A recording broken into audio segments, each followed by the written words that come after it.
pleasure to have today with us Professor Dorothea Frede, who is one of the all-time great scholars of ancient philosophy, I would say. She is known to anyone who works on ancient philosophy. As you may know, in the beginning of her career, she worked on problems of determinism, the sea battle. She has published many, many articles and books, a well-known specialist of the Philebus, of the Phaedo, of Aristotle's ethics and politics. Quite recently, she has published a substantial commentary on the Nicomachean Ethics. And today we're looking forward to a talk that she will give on the early academy, which is also one of the topics that interest her. So Professor Frede, without further ado, I'll give the floor to you and I'll give the microphone to you. I'd rather stand up because otherwise I feel what one says in Germany, so krümelig. Yeah, and I want to say I'm very happy to be here. At first I thought, well, with COVID and now with the war, one feels like a troglodyte, but this is a very nice change from troglodytean existence. I didn't know when I accepted the invitation that you have an ERC grant on Platonism. So is this not working? Okay. Sorry. Yeah. Does this work? Okay. Okay. Yeah, I didn't know you have this this project, so I was afraid that finally that when I heard it, that most people here will know much more about the subject than I do, but sometimes you have something to add.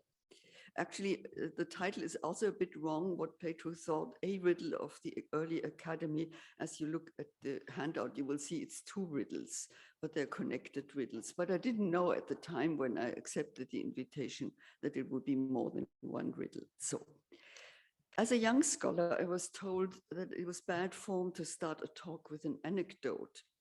If I do so today, nevertheless, I have the excuse that the anecdote concerns myself. Here it is. In the year 2014, there was a conference in Cambridge in honor of David Sedley's retirement. Its topic was Authors and Authorities in Ancient Philosophy.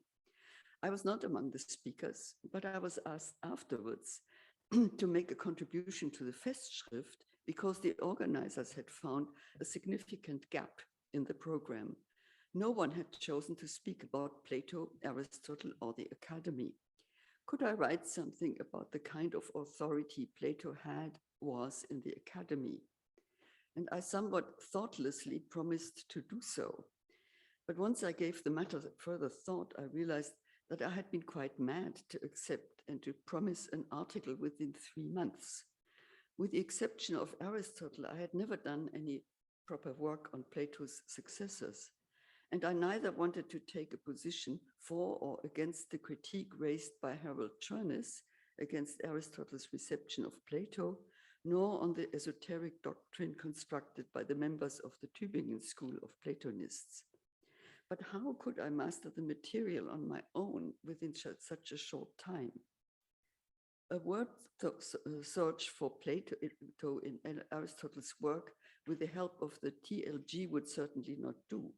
And going through the entire corpus Aristotelicum was not feasible at all. That would have taken me years. But then I had a saving thought. I remembered that there are entries on Plato and also on Socrates in Hermann Bonitz's Index Aristotelicus. Especially the entry on Plato turned out to be a treasure trove because it is organized in a detailed and in a systematic way. There is the overall distinction between passages where Plato's works are referred to and passages where Platonic doctrine is addressed.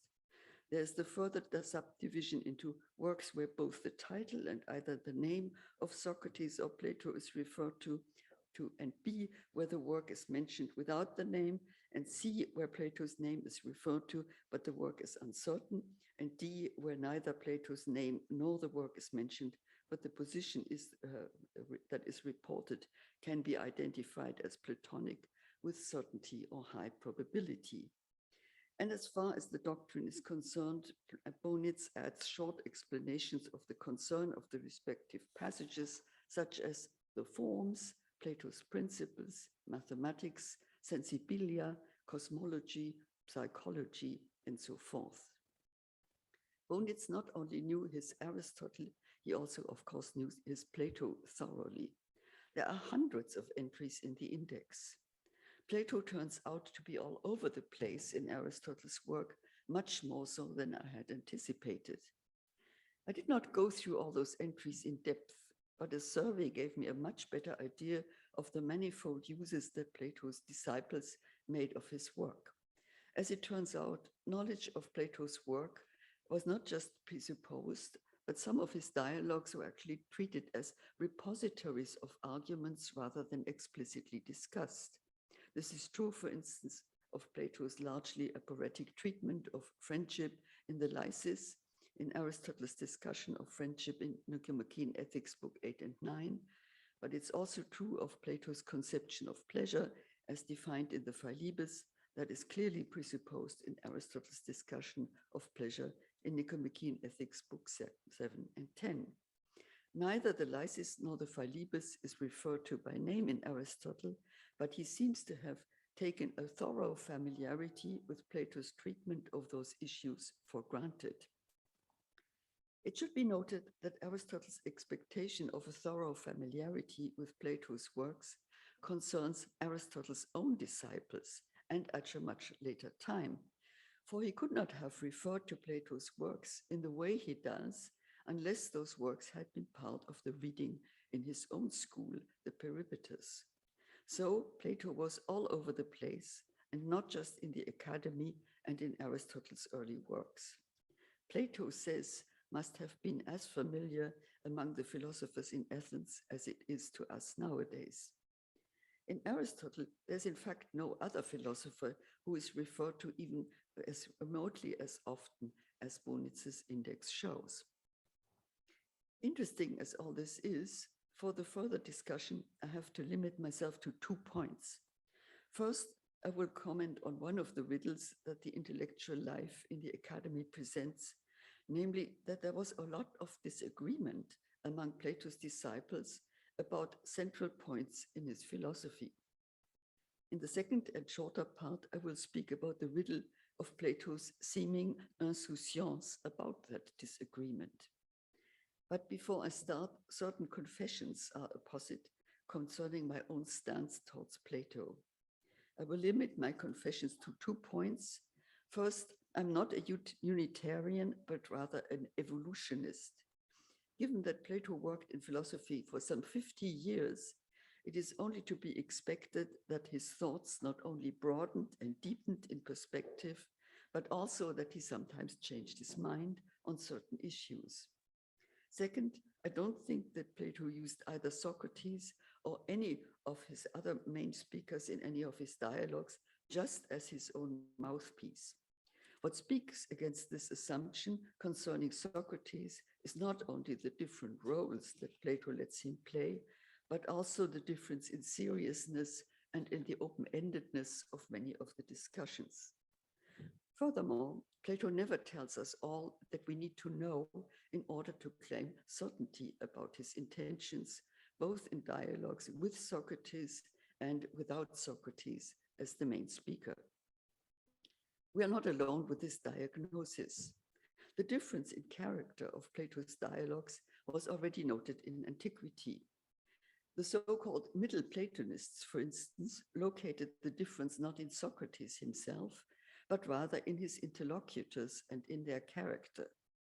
They therefore, the Platonists regarded the drawing of the different characters, the ethopoeia, as an important clue for the interpretation of the dialogues. You have the summary of that on the handout. A dialogue is either instructive, hyphegetikos, or inquisitive, zetetikos. The instructive dialogues fall into the subclasses of theoretical, practical, and logical investigations.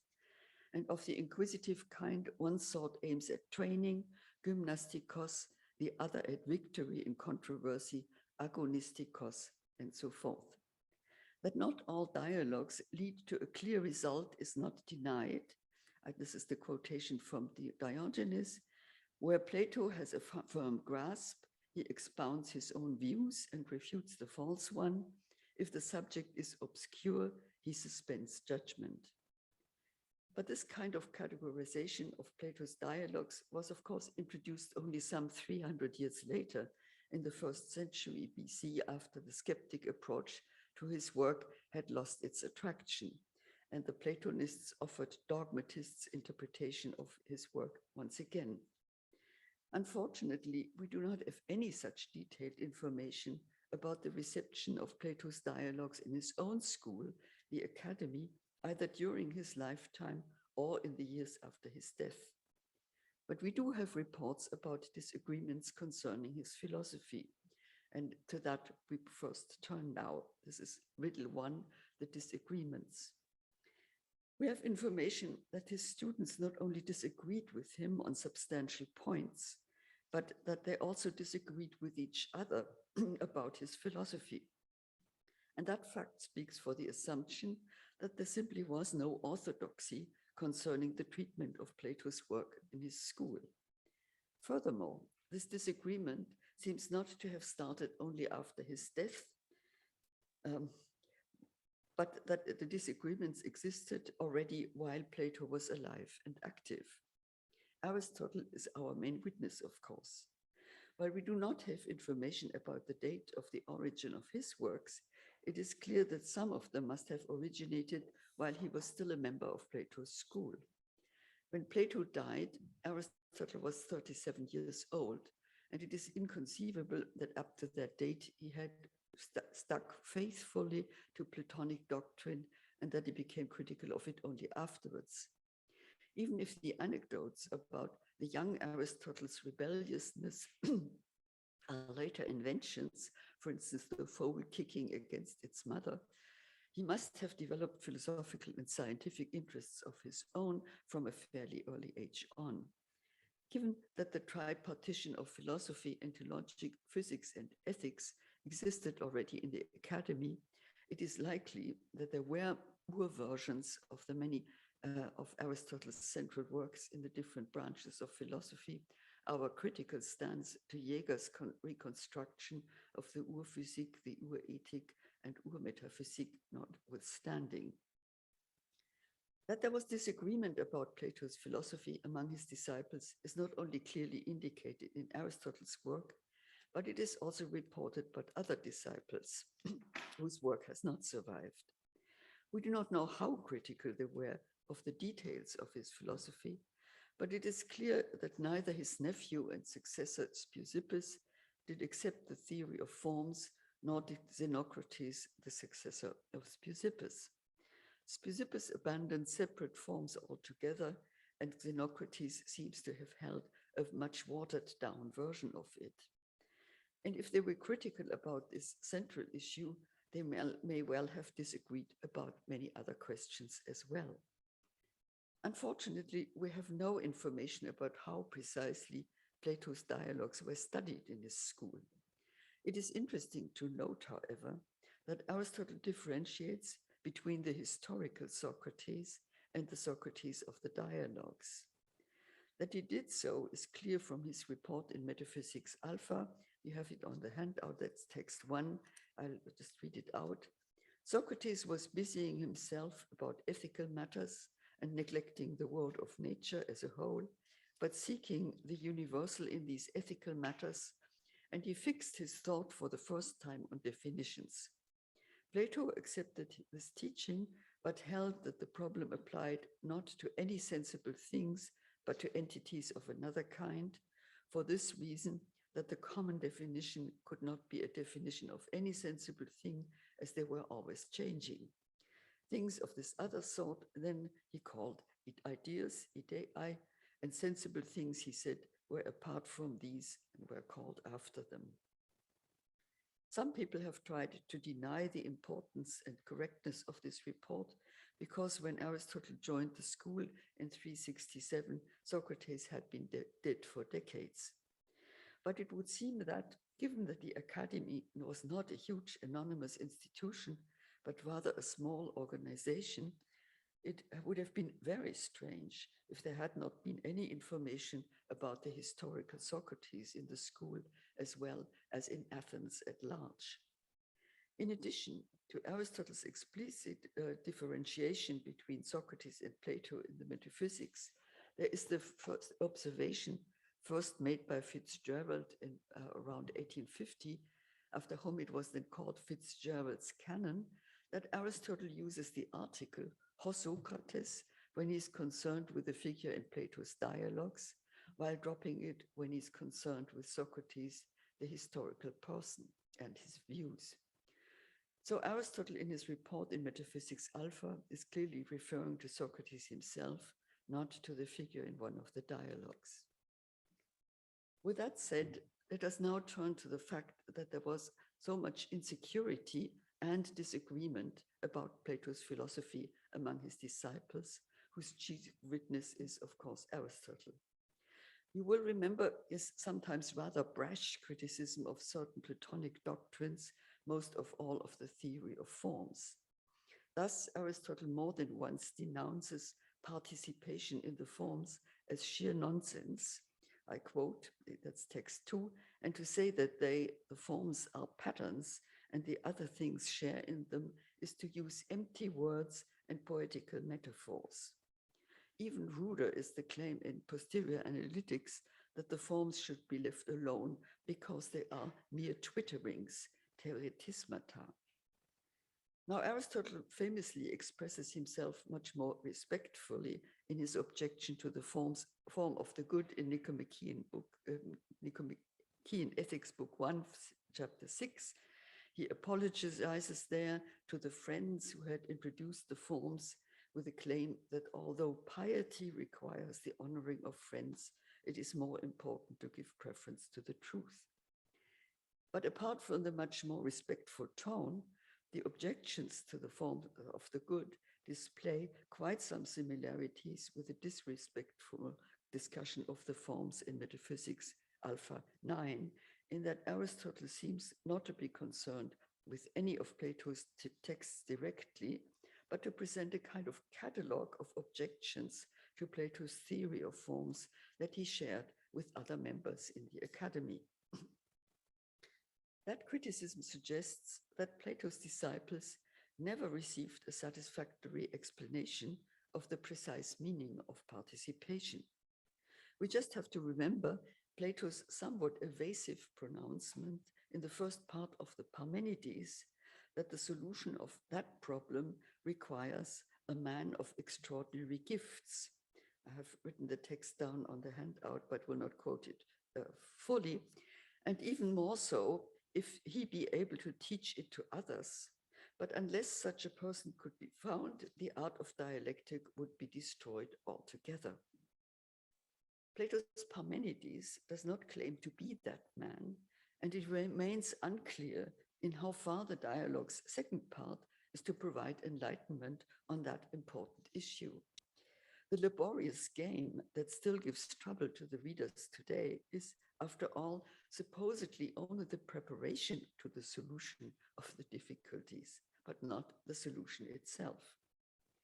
Experts nowadays are still undecided on the vexed question of what to make of those exercises and in what way they indeed provide clues concerning the forms and on participation.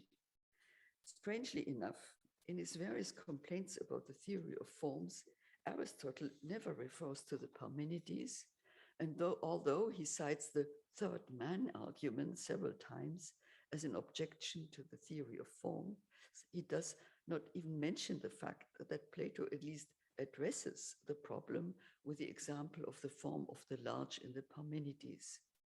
It stands to reason that Aristotle was as unsure of what to make of the Parmenides as we are nowadays.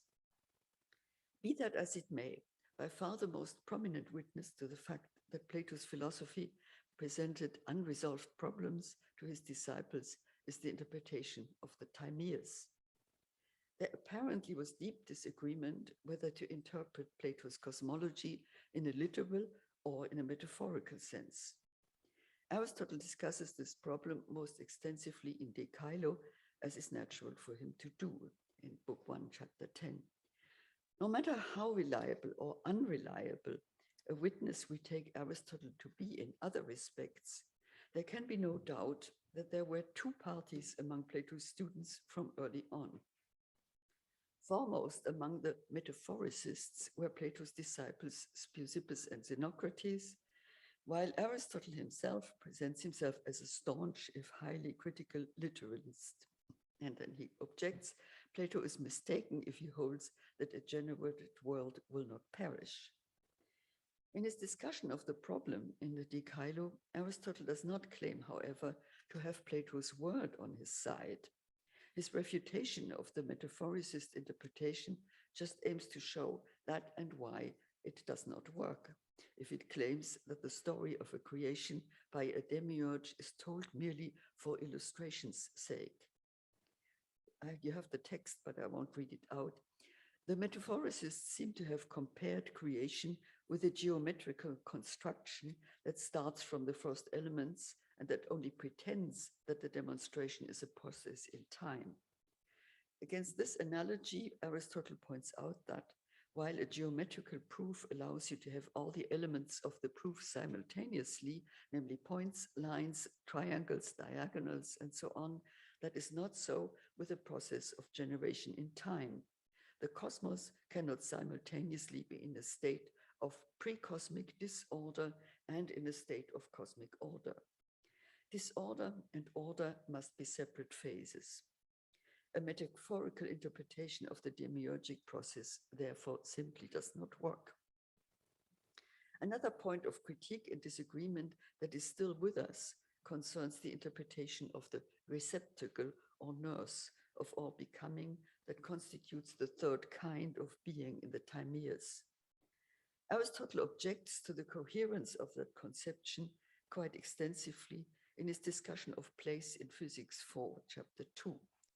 According to Aristotle, you have again the text, Plato in the Timaeus, on the one hand, identifies the third kind with space or place, and on the other hand, with matter, hyle.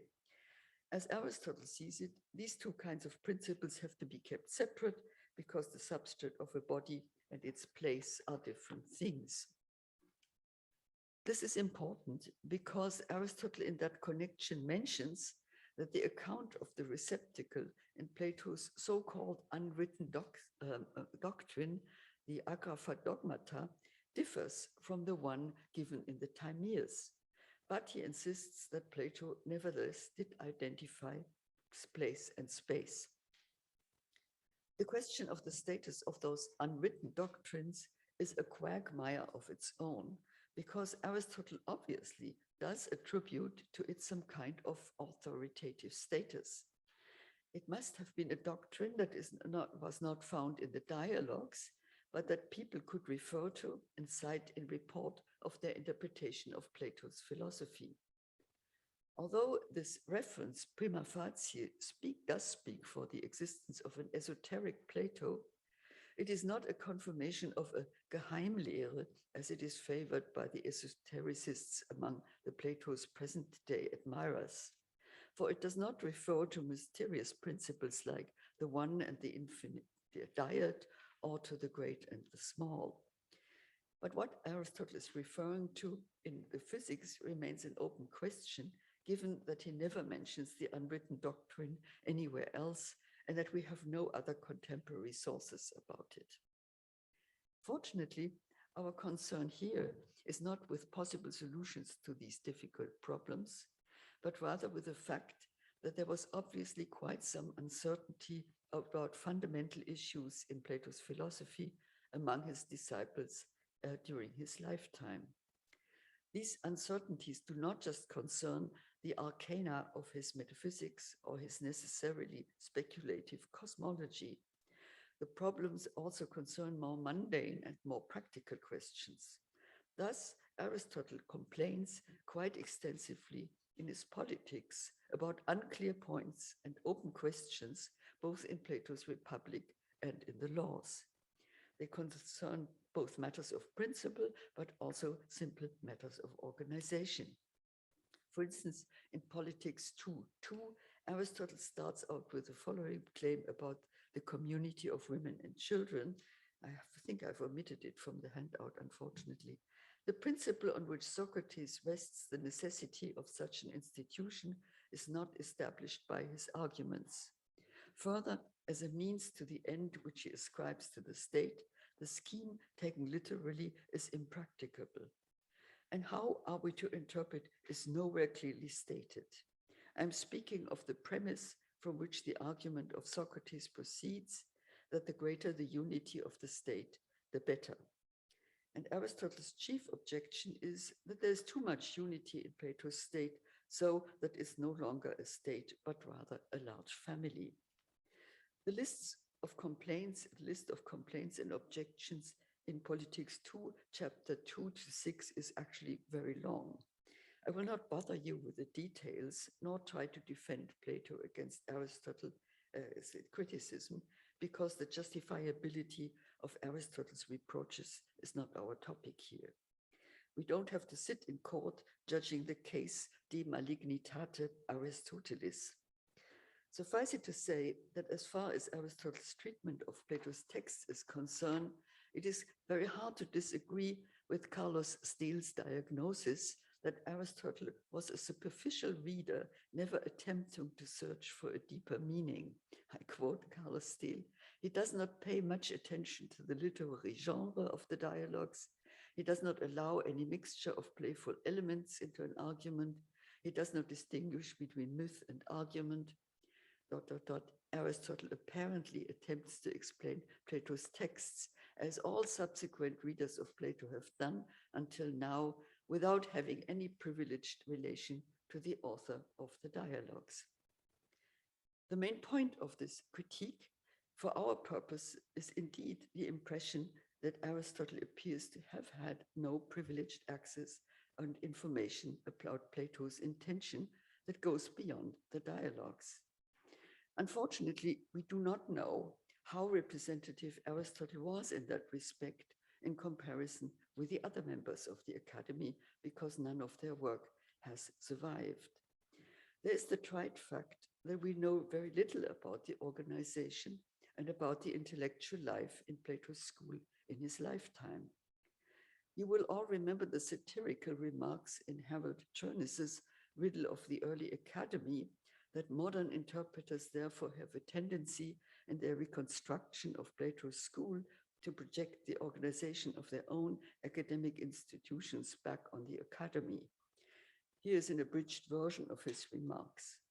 So the German philologist of the last century, to the philologist, Plato was the first organizer of scientific research, and his academy was a kind of German university with a regular program of lectures by the professors and seminars in which the more mature students were appointed plots of scientific ground to cultivate under the watchful eye of the master. A French Platonist describes the academy in terms of a French university with conférenciers and professors of various faculties. And an Englishman says that it resembles a modern college in the English sense, of course, with its masters, fellows, and scholars. No American, to my knowledge, that's still Chernus, has yet undertaken that it was really the prototype of our co-educational state university. And then Chernus admits that our information of about the academy is very slight indeed, but points out two things. First, that the academy was the center of many independent scholars, like the famous mathematicians, astronomers, and other experts of Plato's time who pursued their own interests and must have been more or less loosely associated with the institution. Second, that all appearances suggest that Plato himself did not give systematic instructions to his students on his philosophy. Witty critics have remarked since then that Chernus conceives of the organization of the academy as a unit like the Institute in Princeton, where everybody does his own thing, no one teaches anyone anything, and everyone talks to others only very selectively, like Chernus to Leonardo Taran. Whatever may be the justification of these criticisms, It is significant that Chernus suggests some restraints concerning Aristotle's intimacy with Plato's philosophy anyway, on the ground that he sounded rather like a disgruntled graduate student, and that at the time of Plato's death, he was only 37 years old.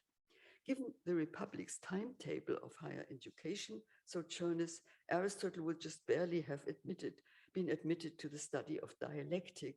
So the implication, Aristotle would hardly be in the know anyway. Suffice it to say that Chernus himself was 37 years old when he gave those lectures on the riddle of the academy, and clearly did not entertain any reservations concerning his own philosophical maturity, but that is, so to speak, an aside. We should take stock at this point that there was disagreement among Plato's most intimate students on fundamental issues concerning his philosophy is remarkable indeed.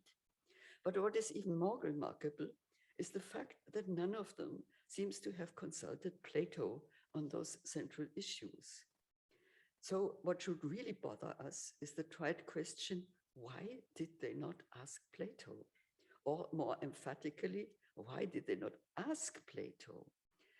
This is the second riddle of the academy that I'm really concerned with, namely the role that Plato played in his school. The more we think about that question, the stranger the fact must seem to us that, by all appearances, the students in the academy did not ask Plato when in doubt about the meaning and import of what is said in his dialogues. This is very strange, given that the academy was, whatever it was not like any of our modern institutions. We do not have any numbers concerning its members, but by all appearances, even in the heydays, the academy was a small and intimate organization.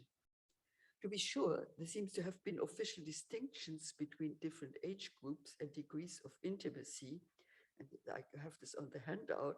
There was a distinction between a visitor, a learner, a hearer, an acquaintance, an intimate, a companion, and a friend. But Plato's advanced students would certainly have been in the latter two, or at least in the latter three categories. Moreover, there are all indications that Plato did not keep himself aloof from his students. This is indicated in the life of Plato that is contained in Olympiodorus's commentary on Plato's Alcibiades. You have it on the handout. We learn there that although Plato dropped the Socratic style of irony and of talking to ordinary citizens in the marketplace and in workshops, he did not adopt the closed door mentality of the kind practiced by the Pythagoreans and with a mandatory loyalty to the teaching of the master, the autos epha.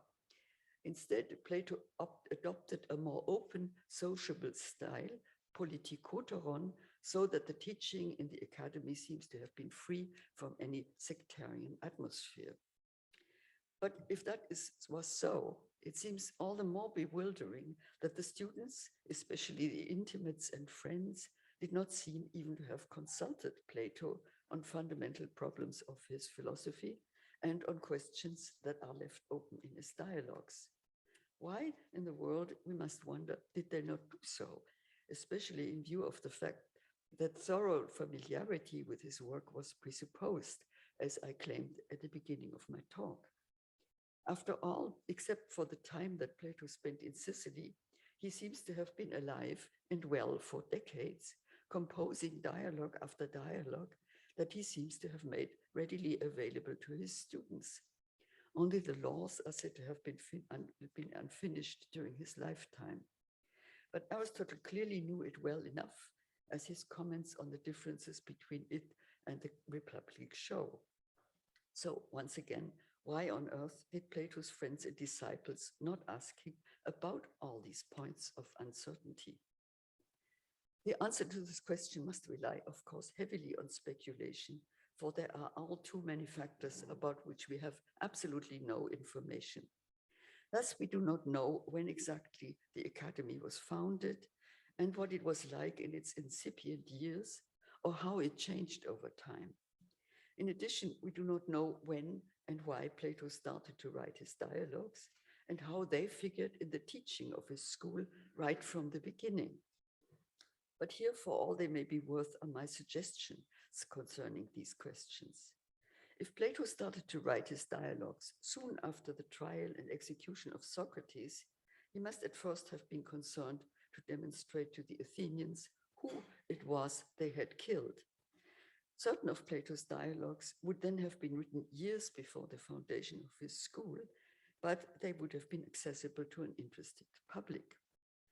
As the school itself, I assume with many others, must have been founded after Plato's return from his first trip to Sicily around 385 BC. Its foundation was due to Plato's realization that more was needed than Socratic style investigations of confronting respected citizens in the streets with the famous "what is X" questions. An additional motivation to found a school, rather than initiate just more and less informal discussions, must have been the existence of a Socrates' school and its pretense to teach philosophy. That could not remain unchallenged. Plato probably started out with some assistance, but we don't know, and over the years he also attracted more or less independent scholars as the reputation of the school grew. But that is as far as plausibility can go. About Plato's role as a teacher and the role that his dialogues played in the course, we know nothing, beyond the fact that their knowledge seems to have been presupposed, as witnessed by their presence in the works of Aristotle I started out with. And actually, when Plato founded the school, if he did found it in 385, there must already have been quite a battery of his dialogues that were ready for consumption. In addition to the disagreement about Plato's dialogues, there were also controversies among the members of the academy that were at least inspired by certain central positions of Plato's. Again, Plato seems not to have participated in them, let alone try to settle the matter. Such a controversy is witnessed in Aristotle's discussion of pleasure in Nicomachean Ethics 7:11. For he starts out there with a list of diverging positions on the value of pleasure. That's text 9 on the handout. Now, some people think that no pleasure is a good, either in itself or incidentally, since the good and pleasure are not the same. Others think that some pleasures are good, but that most are bad. Against, there is a third view that even if all pleasures are good, yet the best thing in the world cannot be pleasure. The reason for the view that the best thing in the world is not pleasure is that pleasure is not an end, a telos, but a process, a genesis. Apparently, the different positions all use as their basis Plato's position on the nature of pleasure that we find in the Philebus, namely that pleasure is the restoration of a disturbance or the compensation of a lack of the natural equilibrium in a sentient being. The Philebus itself is not referred to in Aristotle's list of positions, and there are also no verbatim questions from it, quotations from it. We shall not go into a discussion of those three positions, but it seems clear that Aristotle must have been either present at that controversy himself or had precise reports about it. His own position clearly is not in agreement with any of the three positions. It rather diverges in a significant way from the Platonist position. Instead of a process of generation or restoration, a genesis or a kinesis, he regards pleasure as an activity of the soul, an energeia. Needless to say, an energeia proper is not a kinesis, an alteration leading to an end, but an activity or actuality that contains its end in itself. We shall not engage in a further analysis of Plato's treatment of the Platonic conception of pleasure here.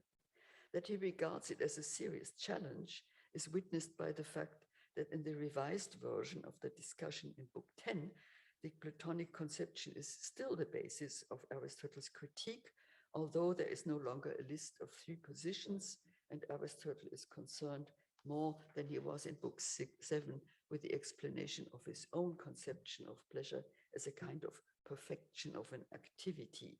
But the Platonic conception of pleasure still looms quite large. This is not the only trace of inner academic controversies inspired by a Platonic position. In Politics 7, Book 2, Aristotle raises the question of which life is better. You have the text in the handout, but I won't read it all verbatim. The life of a citizen who takes part in politics, sympolitoiestai, and participates in the state, or that of an individual who keeps himself aloof from all political involvement and lives in the city like an alien. The controversy concerns the famous alternative between the theoretical and the practical life. Aristotle thinks that both parties are somehow right and somehow wrong, but at the end of Book 7, he suggests that in his own ideal city, the city of his prayers, there is a combination of both philosophy and politics, so that in principle settles the matter. We should realize that both sides of that controversy about the best form of life have backings in some of Plato's texts or other. According to Republic 7, famously, the future philosopher kings and queens have to engage in politics in order to pay back to the community for their higher education. By contrast, the true philosopher of the Theaetetus will have none of that.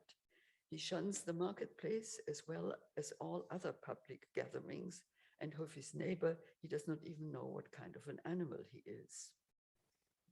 But the plea for the abstention from politics in the Theaetetus was clearly not Plato's last word. He never left politics alone in the Politicus and in the laws. He is still occupied with it. And although the philosophers are no longer kings, according to the laws, they do seem to play an important role as members of the nocturnal council because they know what virtue is and how many kinds of virtue there are. But it seems to be one thing to note that Plato's dialogues and his philosophy in general played an important inspirational role in his school, and quite another thing to claim that he was not consulted about the issues or that he even refused to act as his own interpreter. But that is what I do want to maintain, because it is the only explanation of the uncertainties that clearly prevailed among his students, as well as of the controversies that were carried out within its walls. After all, Plato was the head of his own school for 40 years, and the problems and controversies seem not to have arisen only after his death. The Parmenides and the Theaetetus were written sometime after 368, when Plato was around 60 years of age, and the Timaeus was written sometime in the 350s, but even then, Plato was clearly still active. There is no sign that he let off in his last years. So, did Plato never speak a Machtwort, as we say in Germany? Did he never lay down the law of the land as far as his own philosophy is concerned? It seems that indeed he did not do so. And his silence in that respect must have in fact been premeditated from early on. What justifies my claim is the observation of the open-endedness of Plato's dialogues right from the start. He never, in any of his dialogues, tells the readers as much as they would need to know so that they could really claim certainty about his intentions. This is not just true of the so-called aporetic dialogues, where Socrates reduces his partners to helplessness and speechlessness, and sometimes to anger. Even in the later, more dogmatic dialogues, there is always a kind of open-endedness, and there is, of course, the fact that Plato never speaks in his own voice. This suggests that his attitude towards his own dialogues vis-à-vis his students was as follows. The dialogues are there for study and for discussion to everyone's delight and satisfaction, but Plato was not going to resolve open questions and to clear up the problems addressed in them. You are grown-ups, so go make up your mind about the questions yourself, must have been his reaction to inquiries from the side of his intimates and friends. And if that was his attitude right from the beginning, it must have been common understanding among his disciples that Plato was not to be consulted about his dialogues. And once that was understood, it was never challenged. If that was Plato's policy, I want to claim that it was actually a wise one. For otherwise, he would have been obliged to instruct every new generation of students about his dialogues. And the result of those oral elucidations on his side would have been collections of lots and lots of dogmata, catalogued by all those who claim to have been in the know about his intentions about some time or other. And this situation would, of course, have been greatly aggravated with Plato's increasing age, given that there were whole generations of students claiming to have heard something that in their time had been fresh from the master's mouth concerning the intentions he pursued in these dialogues and the solutions he envisaged for the open questions. Instead, I suggest there must have been the understanding in his school that the master was not going to pronounce and was not to be bothered. His own students were then indeed not in a more privileged situation than later generations, strange as it must sound to us once we think about it. Although I do not want to open another can of worms, the report on his public lecture on the good actually confirms this claim. Of special interest to us is Simplicius's remark that Aristotle, Heraclitus Ponticus, Hestiaeus, and other friends had been present at the occasion and taken notes of what was expressed in an enigmatic way, ta recenta enigmatodes. That remark confirms my claim that asking Plato about his doctrine was not an option. This does not mean that Plato was just a mute member of his school, a kophon prosopon. Indeed, Aristotle sometimes mentions some explanations of Plato's that are not in the dialogues, such as the following in EN1, that's text 11. Let us not fail to notice that there is a difference between arguments from and those to the principles. For Plato too was right in raising this question and asking, as he used to do, are we on the way to or from the first principles? Is there anything that supports the impression that Plato exercised quite some abstemiousness concerning his dialogues, apart from my considerations of plausibility and the fact that Plato never speaks in his own voice? Unfortunately, the stories told about Plato are all of a late date and unreliable. But there's the fragment of the comedian Epictetus that originated during Plato's lifetime. And though depiction in comedy is, of course, always a kind of caricature, as we know from Aristophanes' Clouds, Epictetus does not seem to veer off simply into a burlesque when he describes how the students of the academy exercise their abilities to do divisions under the surveillance of Plato. In their various attempts to determine the species of the pumpkin, they do, of course, go hopelessly astray, and pumpkins were obviously considered funny objects, if you remember the apocolothinsis of the Emperor Claudius of many centuries later. But here's the depiction of their procedure and Plato's reaction taken from Epictetus. First, they took their position silent, bending forward, contemplating a pumpkin for a long time. But while the youngsters were still bending, suddenly one said, "It is a round vegetable," another, "It's a grass," a third, "It's a shrub." A doctor from Sicily, hearing this, called them babblers. Was there not an enormous outburst of anger and shouting about this insult? Such behavior is not appropriate in those halls. B, the youngsters did not mind, and Plato stood by, full of mildness, and without the slightest irritation, he told them to start all over again and to determine the species of the pumpkin, and they started with their determinations. The fragment from Epictetus actually reminds me of my high school days, when in biology we were handed some plants, plus an instruction book on plant taxonomy, and were supposed to determine its species. And usually we went astray after the third division, much to our teacher's annoyance, because she thought that the criteria of division in the book were so clearly stated that they could not be missed. I therefore had quite some sympathy for Plato's students.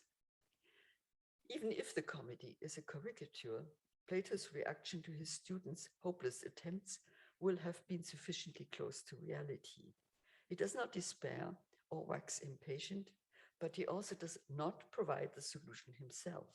Instead, he quietly exhorts his students to start art all over again. So Plato, I submit, was known for not resolving the problems addressed in his dialogues, but instead for encouraging his students to go on with their search and to try to find the solutions for themselves. And that must indeed have been the attitude that every beginner in the academy learned to respect. It reminds me of some of my American colleagues' habitual encouragement of their students. You're doing great, just keep on going. I'm not an advocate of an esoteric Plato, and I'm also not an advocate of the position that Plato passed on his doctrine only orally. But I think there is something that Plato's humorous depiction of the fate of written works in the Phaedrus that can get trampled on by every comer and that are written down, if at all, then as a kind of amusement and as a remedy against the forgetfulness of old age for oneself and for all those that understand has a point. I don't think that Plato thought that writing dialogues rather than treatises was a means to preserve his doctrine from misuse by every comer. Or if he did think so at first, he had ample occasion to see that that was an illusion. But he must have thought that some of the trampling that was done was better than some other. And he must have assumed that the seeds that he sowed with his dialogues were going to have some fruits or other. And with that assumption, he clearly was right. When I once mentioned that to Miles Burnett, that there is an intentional and open-endedness of Plato's dialogues, he said, yes, that is why at Plato conferences, everyone disagrees with everyone already on the first day, while at a conference on Aristotle, this happens only on the third day. So what kind of authority did Plato then have and intended to have in his own school? If I'm right, he was not regarded and did not want to be regarded as a sphinx with ever new riddles, but as the author of philosophical problems that were worth dealing with and towards whose solution he sometimes provided more than hints. But most of all, he provided clear indications of different possible ways and methods of how to handle the problems, even if there is no kingly way to their solution. This may not have been to the liking of everyone, as is shown by epigrams like the one that is cited in Diogenes Laertius. "Oh, Plato, all you know is how to frown with eyebrows lifted high like some snails." But choosing your favorite anecdote about Plato is, of course, a rather hazardous thing. So we better refrain from relying too much on such extra information. But the fact that the question was raised, whether Plato dogmatizes or not, is significant. No one, to my knowledge, ever raised any such question about Aristotle. But with that, I want to rest my case concerning the riddle or the riddles that Plato was for his contemporaries.